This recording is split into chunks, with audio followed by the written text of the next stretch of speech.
يستعد منتخب مصر لخوض مباراة قوية وهامة أمام نظيره غانا ضمن مباريات الجولة الثانية من دور المجموعات لكأس إفريقيا.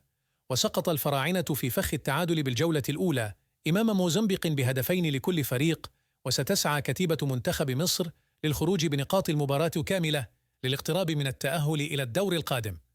وخسرت غانا أمام الرأس الأخضر بهدفين مقابل هدف، وأصبح ترتيب المجموعة كالتالي: الرأس الأخضر في المركز الأول برصيد 3 نقاط، مصر في المركز الثاني بنقطة، موزمبيق في المركز الثالث بنقطة، غانا في المركز الرابع بدون نقاط. وستقام المباراة يوم الخميس غدا 18 يناير في تمام الساعة 10 مساء بتوقيت مصر وليبيا والسودان، 11 بتوقيت السعودية والعراق، 9 بتوقيت الجزائر والمغرب وتونس.